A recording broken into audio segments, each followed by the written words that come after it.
25 years ago, Johnny Depp took a trip to Las Vegas in Fear and Loathing in Las Vegas. It's a trip. Let's start talking about it.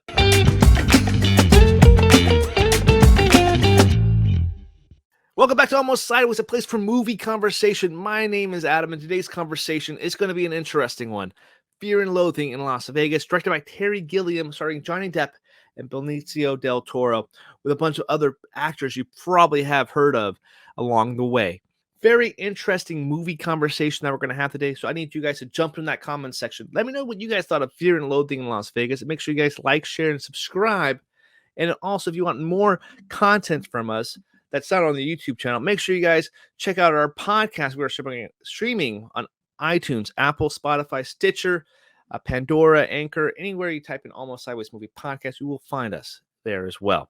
So anyway, Fear and Loathing in Las Vegas. I really don't know how to describe this movie, if I'm being honest. This is a first-time watch for me, and I've been trying to revisit some movies that I hadn't seen. I thought this was an interesting one. Obviously, Johnny Depp was a kind of a hot topic last year, and I wanted to go back and watch some of his movies, and this movie was celebrating an anniversary. Up to this point, I hadn't really seen too much of his 90s work. I've seen What's Eating Gilbert Grape. Really liked that performance there, but of course, we have Pirates of the Caribbean, which is also celebrating an anniversary, and I will be talking about that movie sometime this year as well. But Fear and Loathing in Las Vegas, very interesting performance. Let's dive into this. Fear and Loathing in Las Vegas is rated R, and it has an hour and 58-minute runtime. And this is a really interesting movie, and I really don't know where to start with it because this is my first time watching it. I've only watched it the one time, but I already know that this would be a movie that I definitely want to dive more into. I know I talked about that in a recent review of Scarface. I definitely want to do another watch of that movie. However, Fear and Loathing in Las Vegas is on a different level. It's super like hypnotic. It has a performance that is one of my favorites that I've seen in a long time with Johnny Depp there. It's such a trip of a movie where I can't even really think of a synopsis or a plot really that kind of jumps around from scene to scene really fast, and they're on drugs, so you are kind of disembobulated to what's going on because you feel like even if you're not even on anything, you feel like you're on whatever they're taking.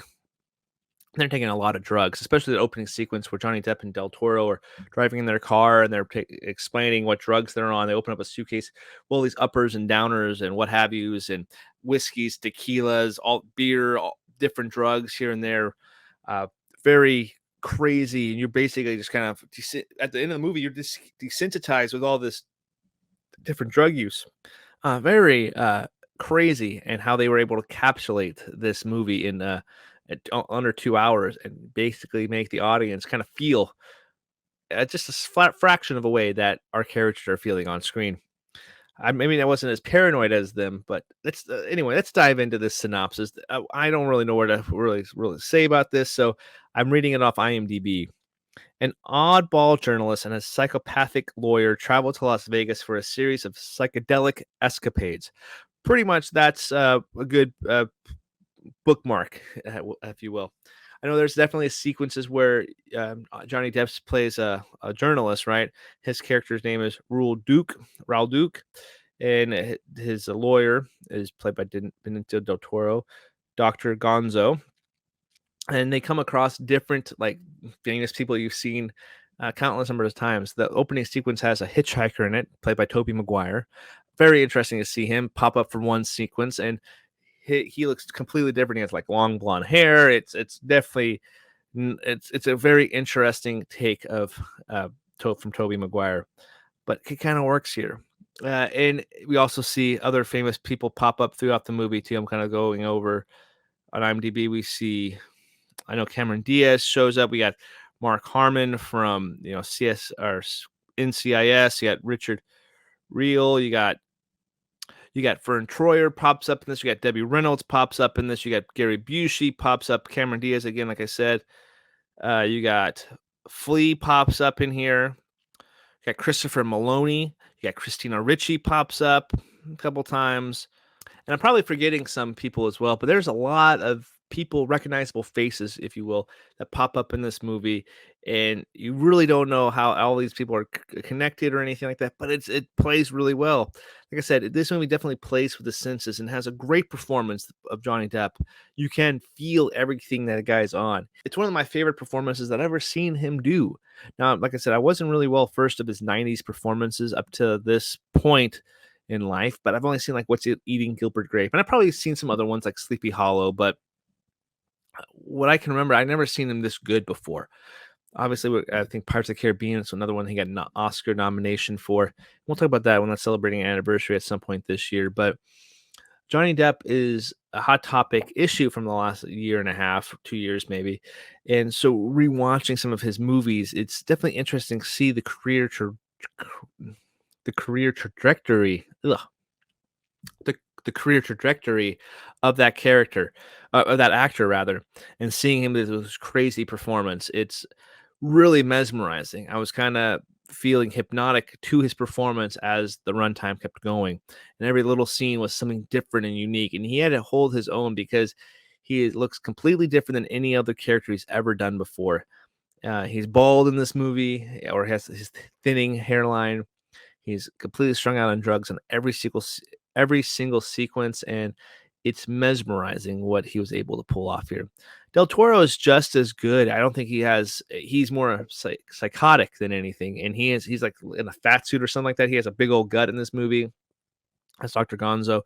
Very interesting, like back and forth, because I didn't realize that was Del Toro until like almost 30 minutes in the movie. And I was like, wait a second, that's Del Toro.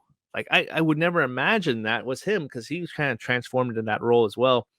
And I think the biggest takeaway from this movie is Terry Gilliam has such a crazy vision for this movie that really keeps you on your toes. And like I said, give the mad props to Terry Gilliam because I feel like he truly embodied the drugs that these guys were taking and kind of showed on the screen. I haven't felt this disjointed in a movie in about a year now.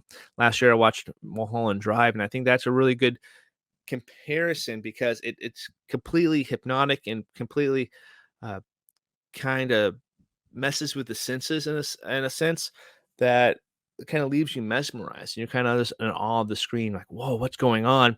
Because I feel like my mind is getting really messed up right now. I don't think this movie is nearly as good as Mulholland Drive, mind you. I'm not really saying that on any level, but Terry Gilliam, I've never seen this movie Brazil. I know that's one I definitely need to watch. That's up there.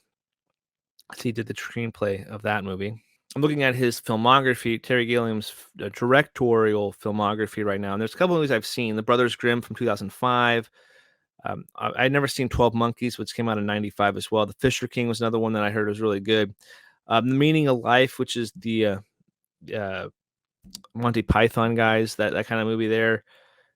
Monty Python and the Holy Grail was another movie that he directed. That's the only other one that I've really seen. And that's trippy in a whole different way. But he was able to embody. There's some movies that are really kind of interesting in this filmography here. A lot of trippier movies. So I definitely got to check it out because I was really impressed with what Terry Gilliam brought to the table in this directorial effort here. So I'm mad props to him. I really liked this movie kind of a lot. I'm at 3 stars out of 4 for this movie, but let's jump into the release date and box office, all that fun. This movie came out May 22nd, 1998. I'm not expecting this movie to make a whole lot of money, just based off the nature of it. The budget for the movie was $18.5 million, not a whole big budget. It only made a worldwide gross of $10.6 million. So it lost money on this movie. Not surprised. It's definitely experimental, I feel, and not everybody's cup of tea. It's not going to play well for everybody, uh, but still a very interesting watch if you haven't seen it. I like IMDb on the app here because it also gives you like the rating and what it's rated for and why it's rated R. The parents guide is what it's under on the app here. Uh, I'm just gonna go over I've never done this before, but we're gonna go over here. Sex, nudity, mild. Violence and gore, mild. Profanity, severe profanity. Alcohol, drugs, and smoking, severe. Duh. Uh, and frightening or intense scenes, severe. Yeah, there's some definitely intense sequences, especially that hypnotic nature, that hypnosis that these characters do go on to with the drug use. Not a whole lot of awards nominations, mind you, no Oscars or Golden Globes here, But the Cannes Film Festival was this movie was nominated for the d'Or, which is a very good nomination to be in, because if you do get that, you probably get some Oscar buzz too. Got nominated there. The Russian Guild of Film Critics also gave this Best Foreign Actor to Johnny Depp. He won for this movie, so that's awesome. The Stinkers Bad Movie Awards from 1998. Worst On-Screen Couple was nominated for the Stinker Award for Johnny Depp and Del Toro. Also, worst Supporting Actor Benicio del Toro got nominated here. I don't necessarily agree with that, but to each their own. The Stinker Awards.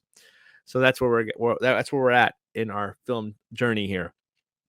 So anyway, what did you guys think of Fear and Loathing in Las Vegas? Do you guys like it as much as I did? Is there something that you want to expand on? Let me know in the comment section down below what you guys thought. Make sure you guys like, share, and subscribe. All right, well, that's my quick thoughts on Fear and Loathing in Las Vegas. A very trippy movie to watch. I'm so glad I bought that Criterion version of that.